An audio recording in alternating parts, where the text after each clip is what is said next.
Estamos con Carlos Pérez Sáenz, que nos va a ayudar a hacer el análisis de este tema. Carlos, bienvenido a toda la voz. Gracias, Carlos. Yo creo que tú has dicho una cosa muy cierta, ¿no?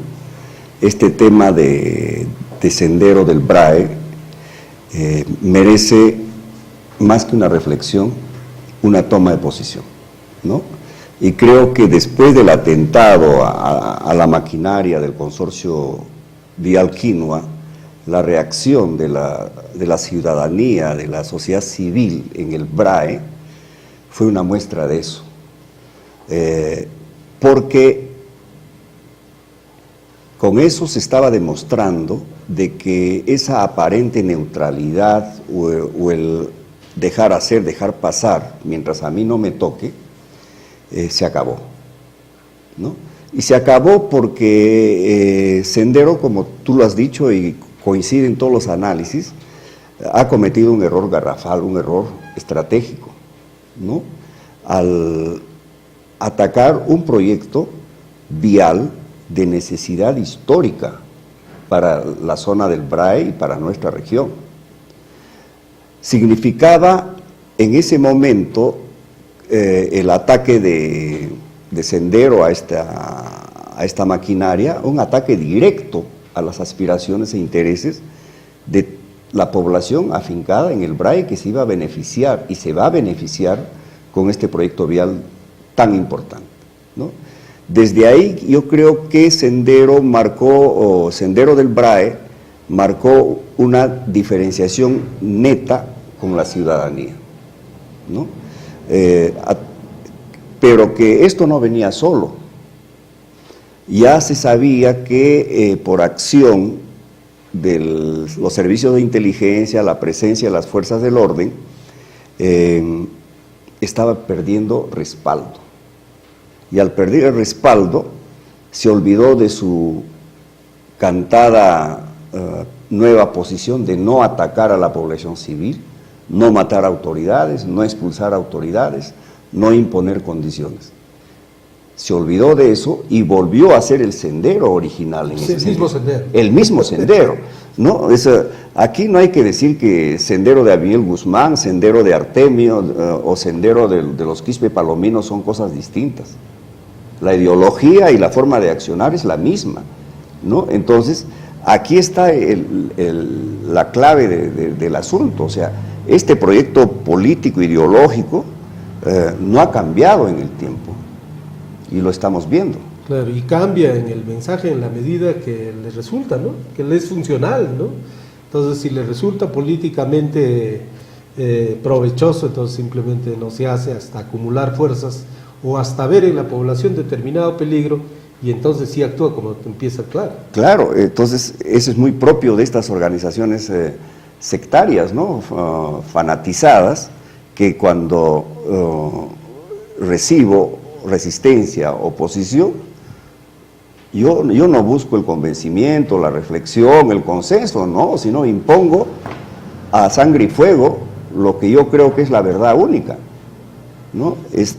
Yo, en el número 5 de nuestra revista, nosotros comentamos el comunicado que sacó este Sendero de los Quispe Palomino a propósito de los 33 años del inicio de la lucha armada de Sendero Luminoso de Guzmán en Chuschi, ¿no?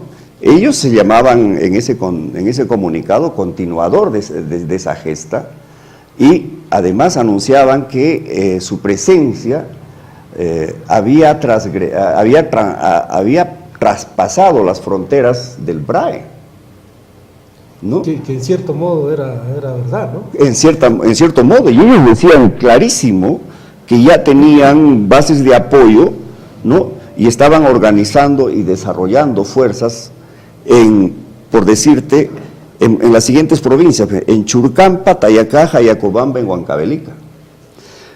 Después en Huanta y La Mar en Ayacucho, Andahuaylas, Yocobamba en Apurímac, Pariahuanca, Pangoa, Santo Domingo de Acobamba en Junín, y en Cerro de Pasco, Cajamarca, Cusco, Puno, así como otros lugares del país. O sea, ellos se sentían ya, como en los inicios de Sendero, ¿no?, a una fuerza que avanzaba y se asentaba.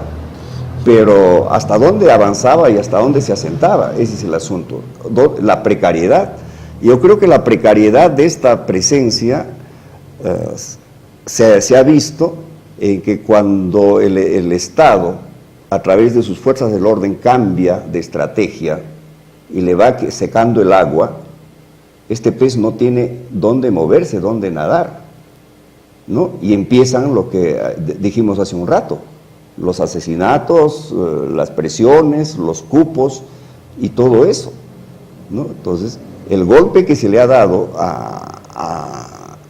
al Sendero del Brae con la muerte de estos dos líderes es un golpe estratégico, un golpe importante y que sin duda responde también a un cambio en la manera de operar de las fuerzas del orden.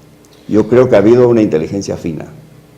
Bueno, sí, o sea, a estas alturas nadie puede dudar de ese tema, ¿no? Ahora, hay muchos que dicen, bueno, pues no podemos hablar ya de sendero, eso no es sendero, eso es el narcotráfico, ¿no?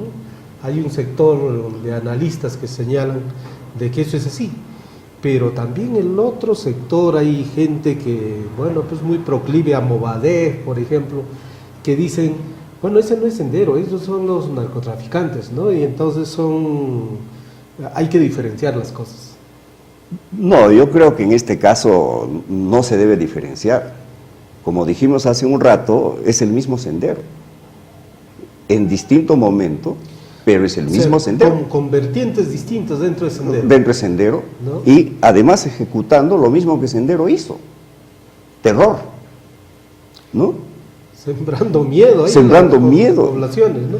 Ahora, cuando Abimael y la camarada Miriam, ¿no?, dan a conocer el libro de Abimael Puño y Letra, ¿no?, anuncian de que los del BRAE no son, ellos son narcotraficantes, y entonces lo que es el discurso también en determinados sectores cambian, ¿no? Por supuesto. Acuérdate que en su momento también dijeron que Artemio no era de ellos. Sin embargo, a Artemio lo está defendiendo Crespo, el abogado de Abimael Guzmán.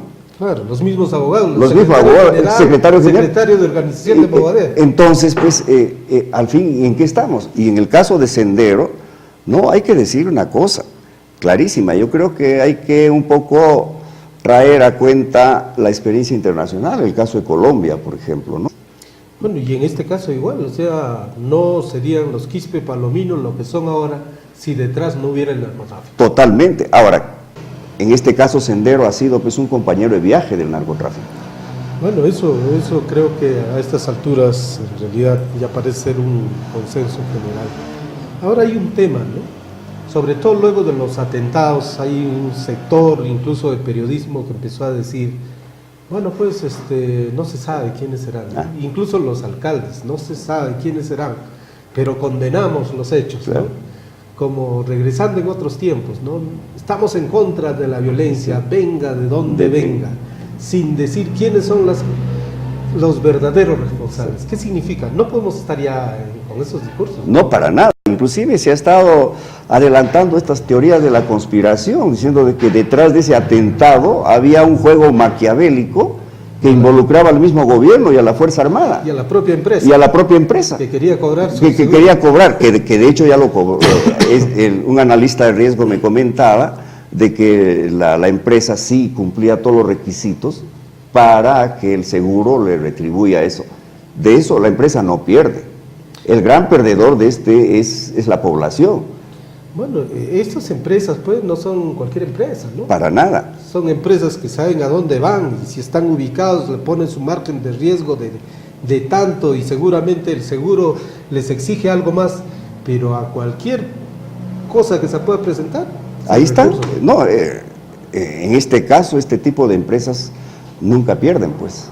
El día de hoy se ha desarrollado una gran marcha Así, multitudinaria. Sí, sí, sí. En Pichari. En Pichari, 13, iban a estar presentes como 13 alcaldes de toda la zona. Bueno, o sea, sí, y eso significa, y bueno, pues tiene que haber ese tipo de respuestas. Por supuesto. Contundentes, fuertes, pero alguien tiene que capitalizar, ¿no? Porque esas cosas crecen, después baja y nuevamente... Sí, el asunto es que quienes han organizado este tipo de manifestación le den continuidad y la sostengan en el tiempo como una forma de decirle al gobierno nacional, de decirle al gobierno regional del Cusco, de decirle al gobierno regional de Ayacucho, aquí estamos parados, ¿no?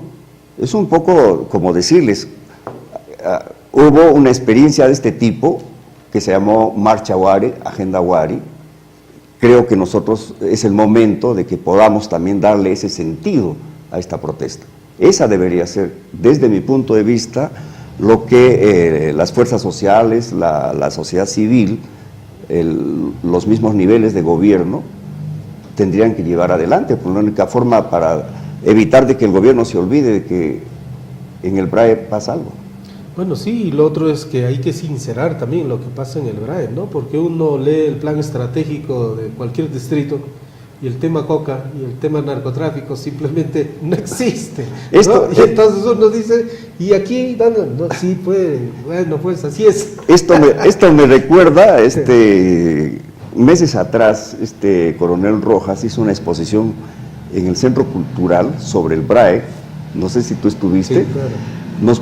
Realmente pintó un paraíso, ¿no? Un paraíso de inversiones, de atracción de inversiones. Dijo que estaban todos los organismos del Estado que deberían estar ahí. Pero que es cierto. Que es cierto. Y ahí hay otro componente que igualmente se señalaba, ¿no? Bueno, hay actoría del gobierno nacional, pero para los gobiernos regionales no pasa nada. Eso para los gobiernos locales, menos. Esa es la gran contradicción. O sea, el gran esfuerzo se la está jugando el gobierno nacional. Y sus contrapartes, que son los gobiernos regionales, tal vez el del Cusco esté haciendo algo más que los otros, pero el BRAE, acuérdate que afecta a Cusco, a Ayacucho, a Huancavelica y Junín, ¿no? Son cuatro regiones, ¿no? Entonces, si el gobierno nacional está haciendo el esfuerzo para garantizar la presencia del Estado en el BRAE, ¿qué están haciendo los gobiernos regionales, los gobiernos locales? Bueno, ¿y cuánto de inversión hay? O sea, eso es lo concreto de lo concreto, como se podría decir, ¿no? Porque dice, bueno, pues está rollo. Ya, pero dentro de tu presupuesto, ¿cuánto se asignaba al BRAE? Así es. ¿No? ¿Y para qué cosas? ¿Con qué propósitos? Y ahí el tema coca, narcotráfico, simplemente violencia, no existe. No existe, ¿no? O sea, es como decir, vengan, inviertan acá, pero ¿con qué garantía de seguridad? Bueno, esa es una realidad. Bueno, Carlos, muchas gracias por haber venido al programa. Bueno, así es, amigos, mucho que reflexionar sobre este tema, mucho que decir.